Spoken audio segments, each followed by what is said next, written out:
Hello everyone, welcome back to the new bold Oola Life channel. This is a channel dedicated to encouraging everyone to seek new challenges, make bold choices, and keep it balanced, aka achieve Oola. Today will be our first time diving into one of the Oola Fs. For those of you who are unfamiliar with the Oola Fs, they are fitness, finance, family, field or career, faith, friends, and fun. We decided to go with field or career first because it's the key area where most of us spend a majority of our waking hours. Let's get into it. Let's get bold. While I'll be doing a lot of talking for today's episode, I'm joined by my co-host, Ransom Davenport. Ransom, are you with me? Yeah, I'm here. Hey, brother, what are you going to share with us today? So I'm going to be sharing a bit of my story for this one, talking about where I've been, some things I've learned, and how I'm heading towards my dream career. First up, I've got to note that I've jumped around quite a bit, majorly shifting focus multiple times over the course of my career. Oh, well, I'm curious, man. Where did it start? Well, going into college, I was pretty certain I was headed for the medical field, but I also really loved foreign languages and cultures, especially Japanese.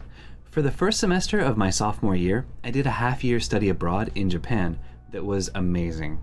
When I came back, I decided to take a lot more courses in international relations, but made sure to complete all the courses required for pre-med as well. So, you did medical school? No. While I did everything but take the MCAT, the more I studied international relations, the more fascinated I became with foreign cultures and starting to look at things from different perspectives. One of my professors, a former Soviet Union diplomat, used an analogy that really hit home and made me excited to explore more into international relations. The Soviet Union. Hey, I'm curious, man. What was the analogy? Well, when looking at a single event, each person looking at it is filtering the details and meaning through a lens colored by their own culture, experiences, and prejudices. One of the most useful tools a diplomat can learn is to remove their own lens and look at the same event through the lens the other party is using, so that you better understand where they're coming from and what they want out of the negotiation. Man, you know what? That's powerful. Yeah, and that analogy has inspired me to apply the same thinking in a lot of areas besides just diplomacy. Looking at things from various perspectives is something I try to do in just about every area of my life, and encouraging others to explore things from new or different perspectives has become a major focus for me. It's something that I recently recognized as my why. Okay, well, hold on a second. Aren't we kind of getting off track for what we're talking about today, field? You might think so, but looking back at my early choices of jobs and the more recent direction my career has taken, this explains a lot. I wish I had taken time to discover my why early on, as I might have been a lot more proactive and directed in the choices of jobs along the way. So, jumping back to college, this new way of thinking my professor opened my mind to really got me fired up to explore international relations a lot more. And I decided to apply for the JET program as a way to explore Japanese culture more in depth before heading to med school. Well, hold on. What's the JET program?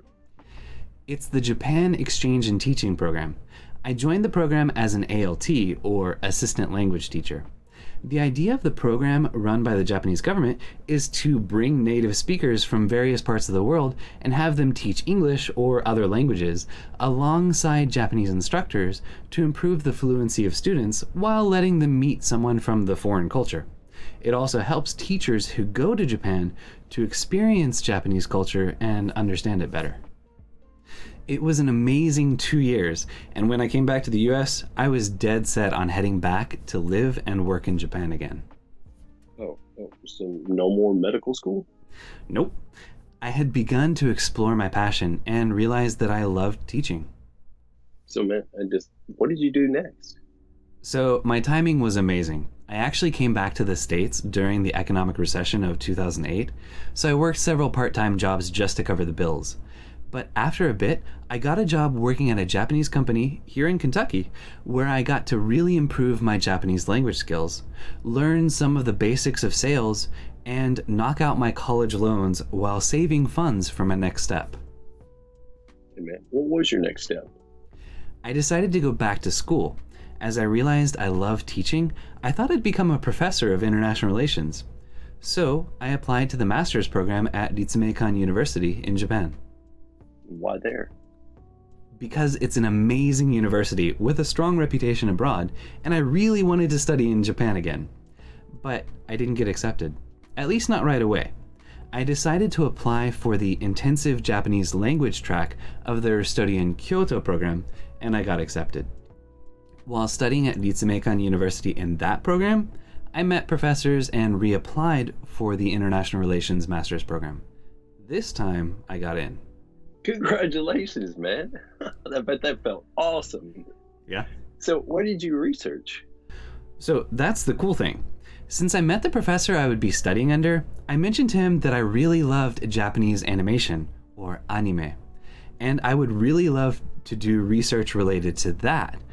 But that wouldn't be an acceptable research topic, would it? And he's like, why not? As long as it has connections to international relations, go for it. And I was like, oh yeah, soft power, let's go. Man, you seem excited. Well, yeah, I'm a big fan of Japanese animation, and so the opportunity to research and meet people within the industry was super exciting. During my research, I got to interview producers and directors from a number of animation studios, online distribution companies, and even a few governmental ministry officials, all associated with the anime industry. It was like a dream come true. That's nice, man. So, did you become a professor? I'm confused. Sadly, no. I applied for funding to continue research at the Ritsumeikan University's doctoral program, but I wasn't approved. After finishing the master's program, I came back to the US again with the intention of reapplying for funding and heading back for the doctoral program 1 year later. In the meantime, I started working at a small Japanese company that didn't have a great atmosphere, but since I was only planning to be there a few months, and I intended to make a big positive impact while I was there, I thought it'd be fine. However, when I reapplied to the doctoral program, I was denied funding again. I looked into other ways to get funding, but nothing panned out. I felt like I had hit a wall, and I wasn't sure what to do. So my sister, Sharon Davenport, That's my beautiful wife. yes, she saw me floundering and a bit depressed, and then she invited me to a New Year's Oola workshop she was coordinating. I had no idea what Oola was, but she's my older sister, so I felt compelled to attend. Yeah, she can be hard to say no to. Right? So I attended the workshop and began working through things like figuring out my why and seeing where my life was out of balance when looked at through the lens of the 7 F's of Oola. We sat down and made goals in each area, including field. Oh, so Oola helped you get back on track. Yes. So shortly after the workshop, I worked out that my ideal career would be working as a cultural liaison between anime fans in the West and Japanese animation production committees, creating content to promote projects and raise funds from fans in the West while ensuring that concerns of anime studios about creative interference and other issues are properly accounted for. This is something that uses almost all the skills and experiences I've acquired over the years in a cause that I'm passionate about. I'm still working towards it, and this content creation and coaching is another step in that direction. One thing I did realize very quickly after the workshop was that the company I was working at was toxic for me. But in order to save sufficient funds to live on for me to focus on this full time, I continued working there and saving everything extra for another year. I don't have a wife or kids that I have to provide for, but I still made sure to plan ahead. One thing Dave and Troy, the Oola guys, mention about pursuing your dream job is to make sure you plan ahead and continue to provide for yourself and your family, ensuring you don't knock your Oola finances out of balance.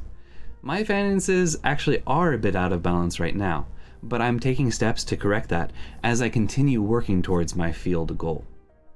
Right, man. I gotta stop right there and say thank you for being transparent with that. Of course, I want people to see where I'm coming from and where I'm headed, and to realize that even though I'm an Oola coach, I'm far from perfect. I'm working on my Oola day by day, week by week, and making steady progress. As am I. Right. We're both working on improving in each of the 7 key areas of Oola, and I wanted to share my story to help encourage viewers to take a look at what you're doing as a career right now and really think about what motivates or inspires you as your why, and what you would do if anything were possible that would be in line with that.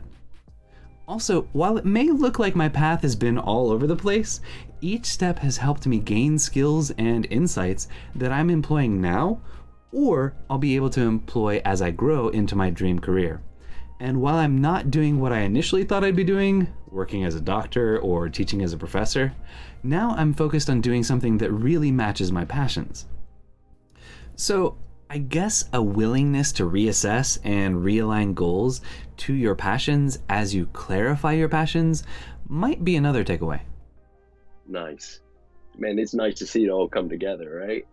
Mm-hmm. Okay, that's it for my story for Field. Thank you all for listening. Now, next week, we've got our first guest speaker sharing a truly amazing story about Field.